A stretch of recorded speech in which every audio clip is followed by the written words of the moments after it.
फाल्गुन मास महाशिवरात्रि का दिव्य रहस्य भाग 6। महादेव की कृपा।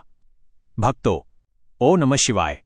जब रात्रि की नीरवता अपने चरम पर होती है, जब संसार सो रहा होता है और जब केवल साधक जाग रहा होता है, तभी प्रारंभ होता है ब्रह्म मुहूर्त।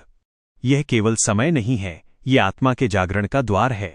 आधुनिक विज्ञान भी कहता है कि इस समय वायुमंडल में निस्सेंट ऑक्सीजन की मात्रा सर्वाधिक होती है, जो हमारे मस्तिष्क की कोशिकाओं को पुनर्जीवित कर देती है। यही वो समय है जब आपकी पीनियल ग्लैंड यानी आपका तीसरा नेत्र जागृत हो सकता है। शास्त्र कहते हैं, महाशिवरात्रि की सुबह से पहले किए गए कुछ कर्म साधारण मनुष्य को भी शिव कृपा का पात्र बना देते हैं। पहला कार्य, मौन स्नान। ब्रह्म मुहूर्त में उठकर बिना किसी से बोले जल से स्नान करें।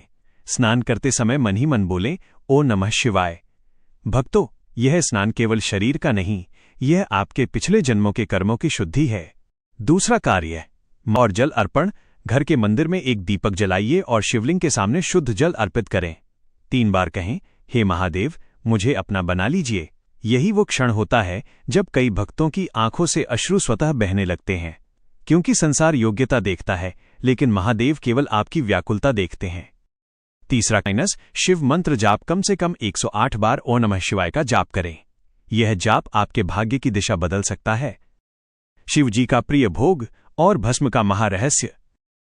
भक्त अक्सर पूछते हैं, महादेव को धतूरा और भांग क्यों प्रिय है? शास्त्र बताते हैं कि धतूरा अहंकार का प्रतीक है और भांग हमारे विकारों का। जैसे धतूरा विषैला होता है, पर महादेव उसे सहर्ष स्वीकार करते हैं, वैसे ही वे हमारे जीवन के विष और कष्टों को पीकर हमें अमृत प्रदान करते हैं। पर महादेव श्मशान की चिता भस्म को अपने शरीर पर क्यों लगाते हैं? भक्तों, ये इस संसार का सबसे बड़ा सत्य है।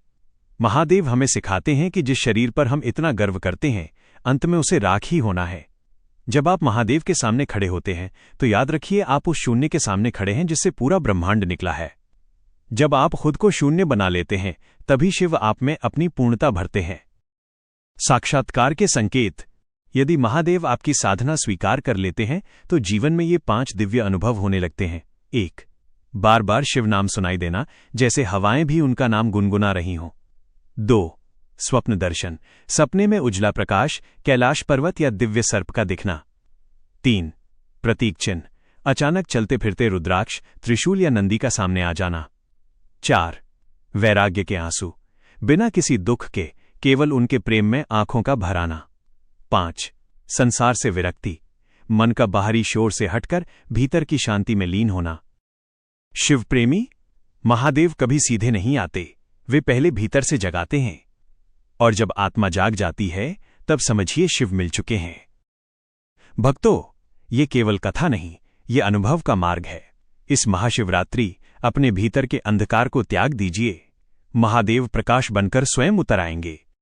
अगले भाग में हम जानेंगे शिव तांडव का महारहस्य और वो गुप्त साधना जो काल के चक्र को भी बदल सकती है। तब तक शिव नाम में लीन रहें। भक्तों, यदि ये दिव्य चर्चा आपके हृदय को छुई हो, तो कमेंट में हर हर महादेव अवश्य लिखें।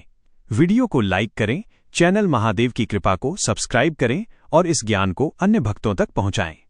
महादेव आपकी रक्षा करें। महादेव आपका मार्ग प्रशस्त करें। हर हर महादेव।